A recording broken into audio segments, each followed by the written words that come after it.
म्हणजे gangs of गद्दार नवीन entry या ठिकाणी होती। ती म्हणजे कोणाची कदाचित तुम्हा सर्वांना कळेल कुठल्या व्यक्तीची होती तर ते बॅगवाले मंत्री आहेत।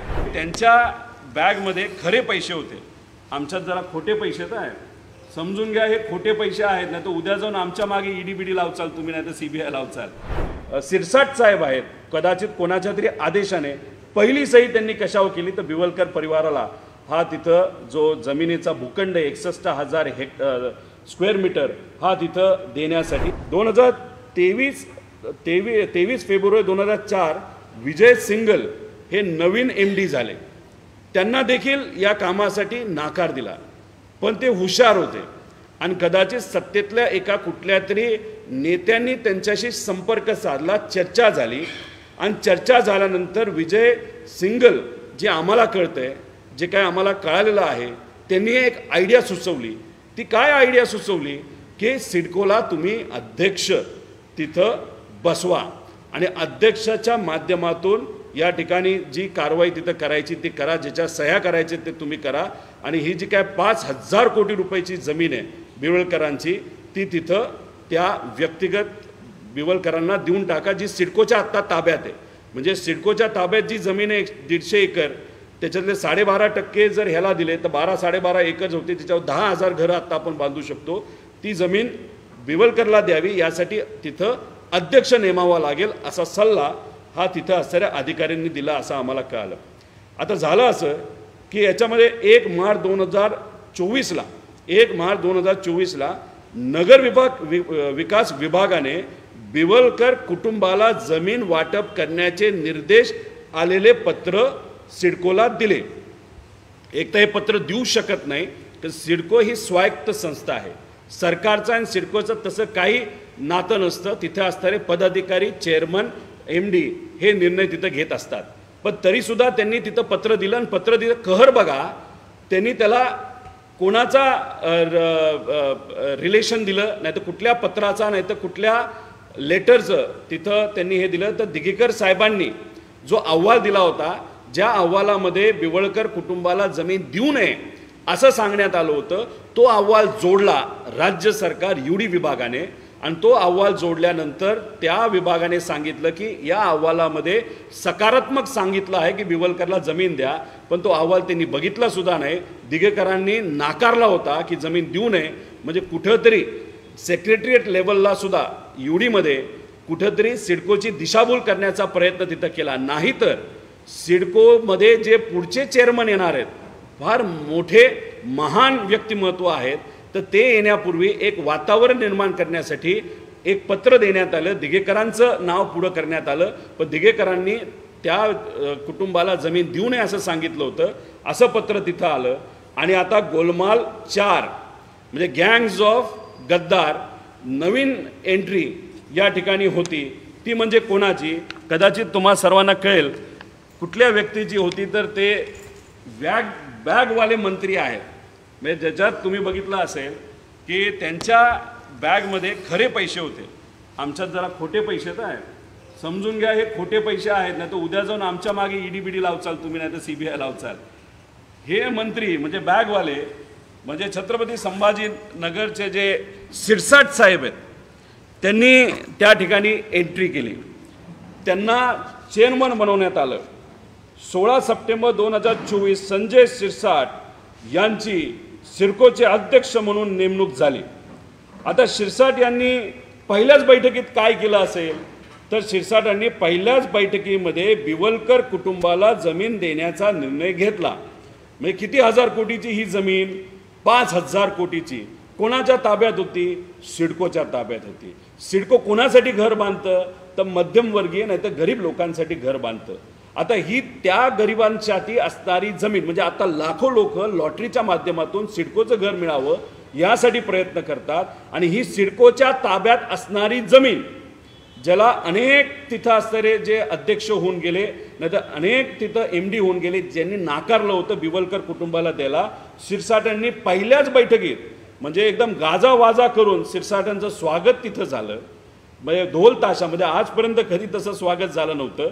आणि सिरसाटांनी काय केलं असेल तर पहिल्याच बैठकीला 61,000 स्क्वेअर मीटर अशी जमीन ही त्या ठिकाणी मार्केट व्हॅल्यू 5,000 कोटीची असलेली ती बिवलकर परिवाराला दिली.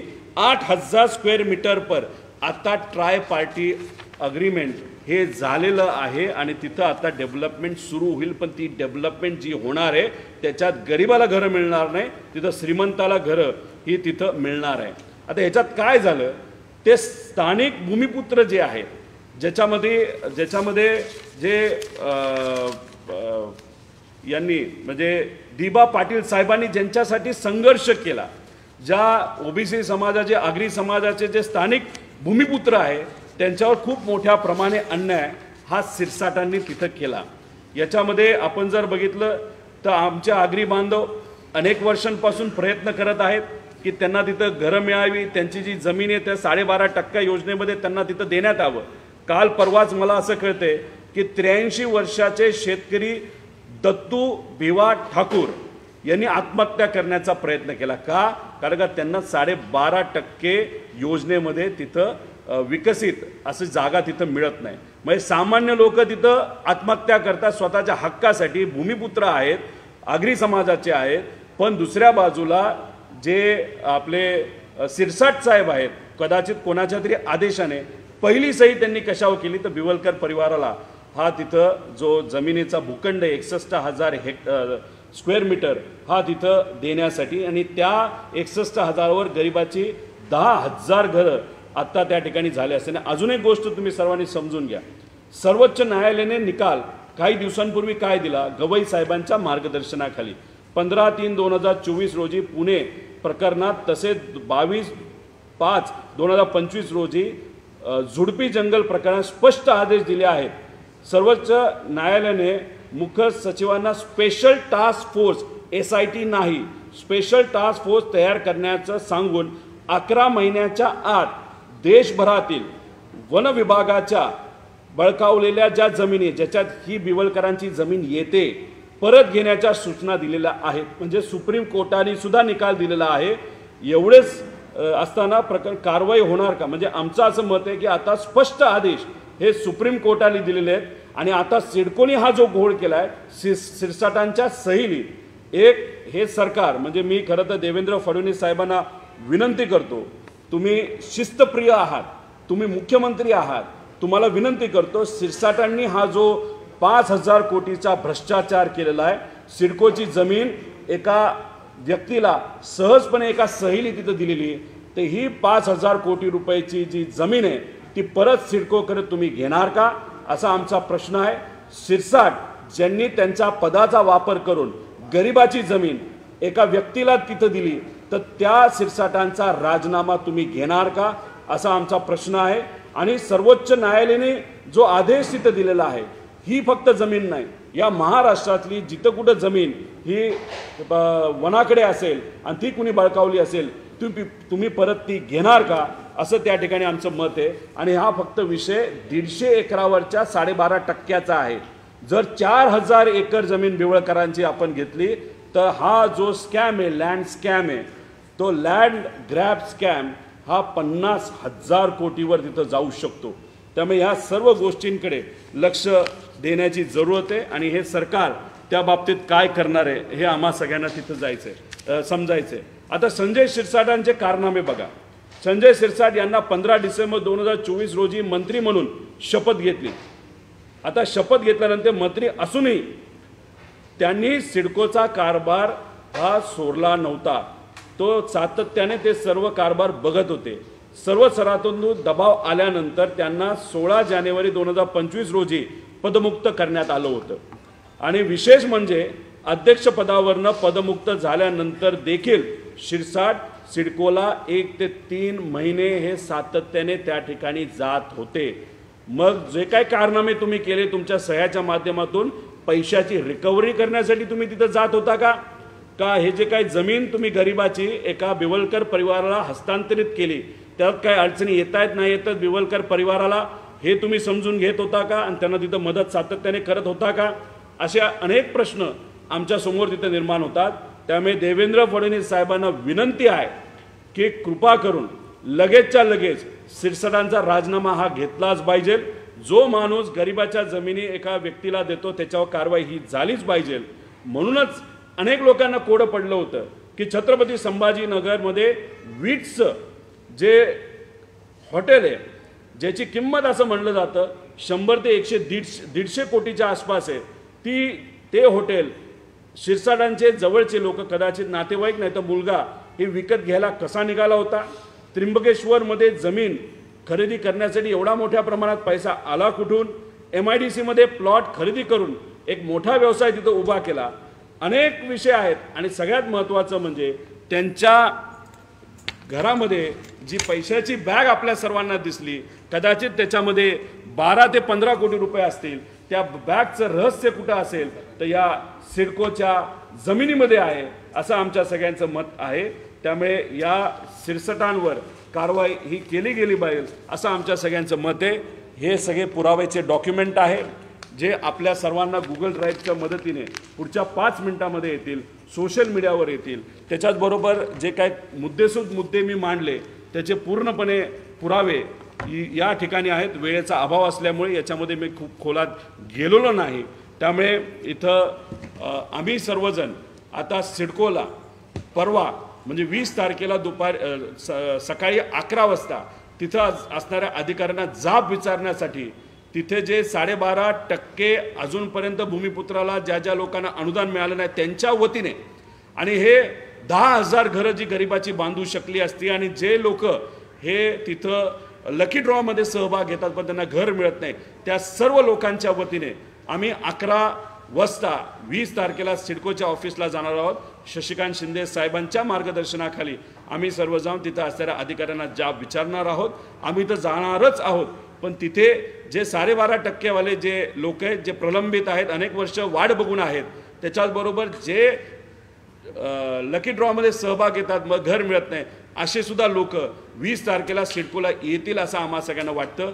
आम्ही सर्वजण जाणार आहोत. जे लोक येतील सगळ्यांचा आवाज बनून आम्ही सर्वजण तिथे लढणार आहोत. भावनाताई इथं आहेतच, त्या तिथल्या स्थानिक आहेत, त्यासुद्धा अनेक लोकांच्या संपर्कात आहेत. अनेक इतर सामाजिक संघटना तिथं संपर्कात आहेत. याच्याचबरोबर संजय राऊत साहेबांशी आमचं फोनवर बोलणं झालं आहे. खासदार असल्यामुळे ते आज दिल्लीत तिथं पार्लमेंट सुरू आहे. त्यांनीसुद्धा सांगितलेलं आहे की जर गरिबावर अन्याय झाला असेल तर आम्ही तुमच्याबरोबर आहोत. काँग्रेसशी सुद्धा आम्ही संवाद साधणार आहोत. आणि हा जो विषय आहे भ्रष्टाचाराचा 5,000 कोटीचा सिरसटांचा, हा पुढे आता आम्ही आणलेलो आहे. या बाबतीत सरकार काय करतंय आणि सगळ्यात महत्त्वाचं आम्ही वाट बघणार आहोत. उद्या कॅबिनेटची बैठक आहे, त्या कॅबिनेटच्या बैठकीमध्ये सिरसटांना घरी बसवलं जातंय का हे आम्ही सर्वजण बघणार आहोत. जर नाही तर 20 तारखेला म्हणजे परवा आम्ही सर्वजण सिडकोला जाणार आहोत. आणि जोपर्यंत सिरसाटांचा राजीनामा घेतला जात नाही तोपर्यंत लोक आम्ही सर्वजण शांत बसणार नाही.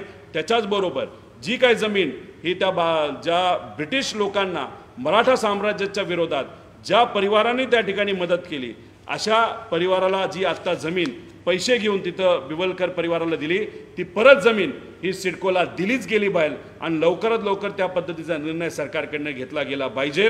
त्याच्याचबरोबर आमचं म्हणणं आहे की SIT नाही, पण जी काय सुप्रीम कोर्टाने सांगितलेलं आहे एक विशिष्ट कमिटी फॉर्म करून 11 महिन्यामध्ये निर्णय हा या जमिनीचा घ्यायचाच, पण महाराष्ट्रामध्ये असणारे इतरही सर्व जमिनी आहेत त्याचाही निर्णय हा घेतला जावा अशी विनंती या ठिकाणी सरकारला मी त्या ठिकाणी करतो. सोशल मीडियाच्या भाऊ गर्दीत विश्वासार्हतेने चकाकणारे नाव म्हणजे लेट्सअप मराठी. सगळ्यांना, सगळ्या नागरिकांना ती स्पीच, ती लेट्सअप वरील मुलाखती म्हणजे विचारांचा खजिना. त्यानंतरच्या निवडणुकीमध्ये मला सोडून गेले. बातम्या केवळ वस्तुस्थिती सांगणाऱ्या, न प्रोपगंडा, फक्त जनतेचा अजेंडा. क्योंकि आने वाला कल जाने वाला है, जाने वाला कल आने वाला है. राजकारण, मनोरंजन असो की क्रीडा क्षेत्र, महाराष्ट्राची स्पंदने संवेदनशीलतेने टिपणारे माध्यम म्हणजे लेट्सअप मराठी. जगासोबत एक पाऊल पुढे राहण्यासाठी लेट्सअपचे ॲप, सोशल मीडिया आणि वेबसाईट सोबत कनेक्टेड रहा.